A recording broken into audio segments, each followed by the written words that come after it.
c'est permettre à chacun d'entre nous de vivre concrètement la charité de la Bible, l'hospitalité qu'on nous demande de vivre dans la Bible.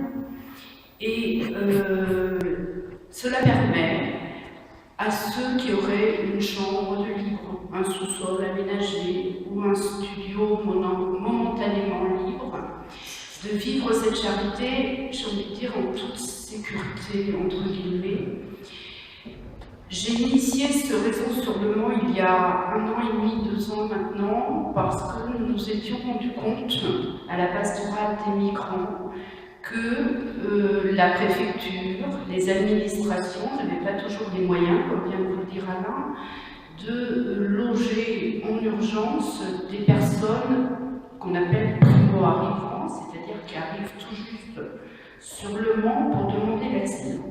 Et je me suis moi-même retrouvée dans la situation, après 3 heures passées au téléphone avec différentes instances, je me suis moi-même retrouvée dans l'obligation de donner 3 couvertures à une famille et repartir chez moi, sachant que cette famille dormirait dans la rue. Donc c'est à la suite de cette expérience que je me suis appuyée sur l'expérience du réseau Welcome à Paris, initié par les GRS et les jésuites, qui demandent à des familles, à des communautés de mettre à disposition des locaux pour répondre à l'urgence de l'hébergement et pour un temps donné. Il ne s'agit pas de loger quelqu'un durant tout son périple administratif jusqu'à l'acceptation ou non de l'asile, mais de loger 1 semaine, 15 jours, maximum 5 semaines, et en fonction de ce que chacun est capable de proposer.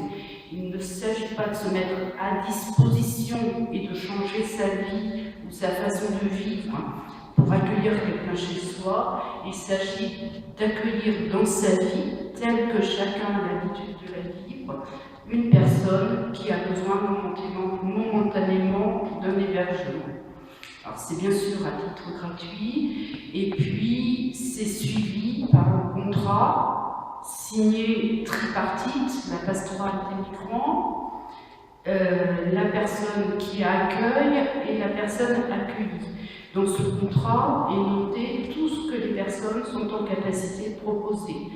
Des choses très concrètes qui règlent la vie de tous les jours. Par exemple, quelqu'un qui travaille et qui ne souhaiterait pas que la personne accueillie reste seule dans le logement, on peut très bien mettre sur le contrat.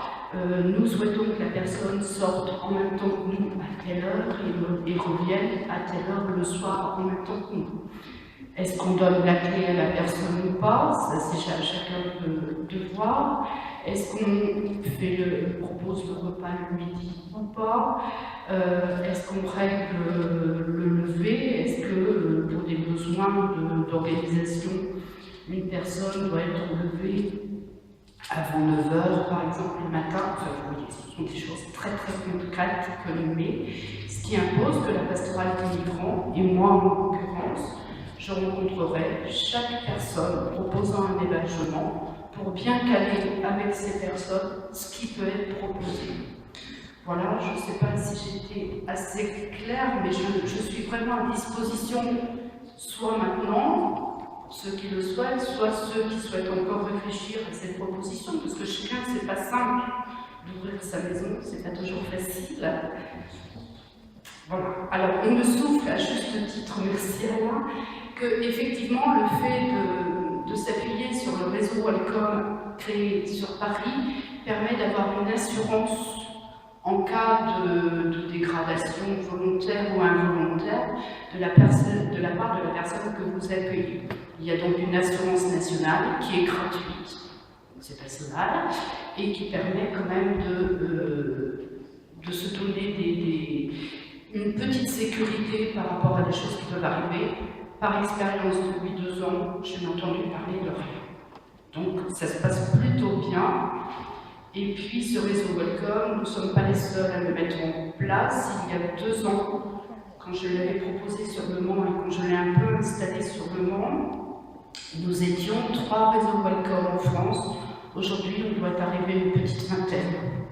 Ce qui dit bien que ce système répond bien à malheureusement une demande et une difficulté nationale de l'accueil des personnes étrangères.